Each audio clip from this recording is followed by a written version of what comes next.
Factory games are overwhelming, and Satisfactory is no different. Everything from figuring out the best fuel to what all these weird machines do can be a real headache to work out. So I've compiled my top 10 tips for beginners to Satisfactory to help you hit the ground running and avoid at least some of the headaches this game can bring. Coming in first, we have one of the first things that you're going to want to worry about, and that is using the most efficient fuel that you can. When you're first getting started, your only option for power are bioreactors. Initially, you'll be filling these with leaves or wood you collect from your surroundings, but you'll quickly realize they run out of fuel far too quickly. Instead, you'll want to process these raw materials into biofuel. Not only does this mean all of your early fuel is the same, so it can be placed on a conveyor and automatically fed into bioreactors, but it's also much more efficient when burning, meaning the same amount of time spent collecting raw resources results in a far longer time before you need to go again. This opens you up to be getting on with the more pressing and, let's be honest, more interesting aspects of factory building. You can eventually even go one step beyond this and refine biofuel into solid biofuel. This further increases the efficiency, allowing each piece of fuel to last much longer, and means you can feed more bioreactors from a single fuel constructor. If you really want to maximize automation, you can set up constructors to turn wood, leaves, and mycelium into biofuel and feed all of these into a constructor to create solid biofuel and feed that single belt to all of your reactors. That way you go out, collect some fuel, toss everything in the right bin, and you can get right back to it. Again, biofuel will never be fully automatic, but we'll come back to a solution for that a little bit later. Second of all, we want to get your factory off the ground, and I'm talking literally. One of the first options you have for research early on is foundations, and I highly recommend picking them up as soon as you possibly can. In my opinion, you want to be building on foundations rather than the terrain at all times, and this is for a variety of reasons.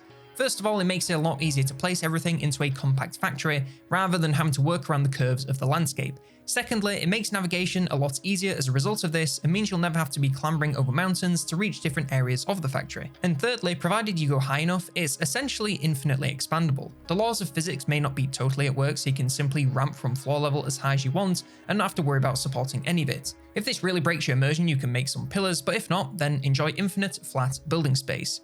Provided you have the materials to pay for it, of course. Speaking of which, automate everything. Now this is kind of obvious since it really is the aim of any game like this, but what I'm talking about is a little bit more specific. There are very few resources that you will never need in your inventory, so for almost anything, you want to create a factory to automate construction. This seems incredibly daunting at first, but you just need to prioritize whatever you're using the most of, and early on, that will almost certainly be plates and concrete. I personally like to set up very basic factories early on and then come back to rework them later. But no matter your preference, just automate their creation as soon as you can. You'll save yourself hours sat holding left click whilst you craft 400 iron plates, and have a lot more fun playing the game rather than waiting around. Start with what you need, but eventually aim to have storage crates with everything you need on a regular basis, so you can run on over and grab a few stacks whenever you're running low. Whenever you're planning on expanding your factory, it's very important that you have a loose idea of the power demands you'll be placing onto your grid. It's all well and good setting up a new mega branch of the factory, but what use is it if you switch everything on and immediately trip a circuit? As a little bonus tip, try to connect different parts of your factory to the power grid in just one location. That way, if you trip a circuit, you can cut the new area off until you've expanded production to keep the rest working. Try to memorize the power demands of common buildings such as smelters and constructors. If you do this, you'll be able to keep a tally in your head whenever you're building out a new area of the factory. You'll then be able to make an educated guess as to how much more power it's going to draw. Go to your power grid and add that much to your capacity first, and then switch everything on. It sounds like a lot more work, but really, it's just saving yourself time later, coming back to expand whilst everything is powered down. And yes, I know bioreactors end up taking up quite a lot of space once you have a reasonably sized factory, and keeping them all fed will take a lot of resources. But if you can hang on until you build the first stage of the space elevator, you might find something that can help.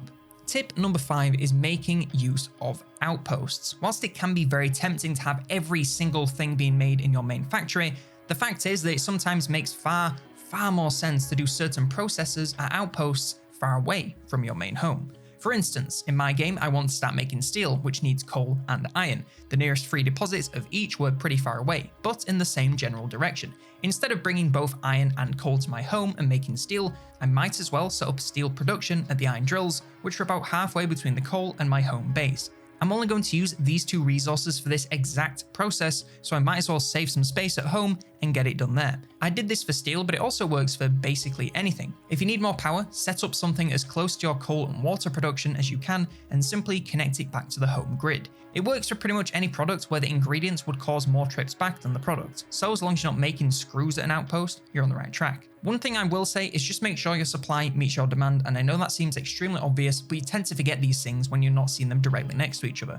If you have 240 items per minute being requested at home, but only say 4 being produced at an outpost, you'll quickly run into issues, so work with the same level of efficiency you would for any other part of the factory, and you should do just fine. Tip number 6 is thinking vertically, and this one I'm actually stealing from the tooltip lady because she does mention it, but it's easy to forget it's an option. You can expand your factory on a single floor pretty much as far as you want, but things can very quickly get out of hand with how sprawling everything can get. So instead of expanding just outwards, try going upwards. It is a little messier looking with the initial foundations, but I have a solution for that coming up, and let's be honest, as long as it works, it doesn't really matter. As long as you're high up enough to avoid clearance of the floor below, you have a fresh, expansive space to build in, all without adding an extra hour to the walk back to base. If you make use of vertical conveyors, it's a piece of cake shipping resources to this new floor, no matter how high you climb. Just remember, it's a lot more high stakes to fall off the edge, so take extra care when getting around. Vertical thinking is a great way to make the most of space, not only for your factory, but also for conveyors within your factory. The stacking conveyor mount allows you to run multiple belts in more or less the exact same spot and save a ton of space. All of this is admittedly situational, but you want to remember all of the tools you have in your toolkit so you can make the best factory possible without being held back. Tip number 7 is to use the awesome sink because spoilers, it is actually fairly awesome. Now, if you want to tidy up your factory and make getting around a lot easier, you will want to invest into the awesome sink. This seems like an optional pickup since it just seems like a good way to get rid of excess resources, but in reality, it's something you want to invest in early in whatever way that you can. To keep things simple, this machine eats resources, and once you've fed it enough, you can print out tickets. These can then be used in an awesome shop to unlock various items, including a lot of new buildings that cannot be unlocked anywhere else. The one I wanted to focus on are the catwalks. These are much smaller walkable paths you can use to get around your factory from above without having to jump on or around your buildings and conveyors. Using these makes surveying and building out your factory a lot easier since you don't need to be jumping around between machines to work on things. Beyond this, there's just a bunch of useful items you can unlock here, such as ladders to reach these catwalks, placeable lighting, ceiling and wall mounts for conveyors, and much, much more. The bottom line is you want to make sure you're constantly earning points in this thing so you can continue to unlock useful items for your factory. Coming in at number 8, we have Don't Skimp on Research. One of the earliest milestones you can complete unlocks the ability to perform research projects within the MAM. You want to be making as much use of your MAM as possible to complete any and all research that you can. Not only will it allow you to find new resources that can be used to enhance the efficiency of your factory, it can also unlock you entirely new buildings, items, and much, much more. If you want some suggestions of what to research first, the Alien Megafauna line requires you to analyze all the remains of the types of hostile aliens,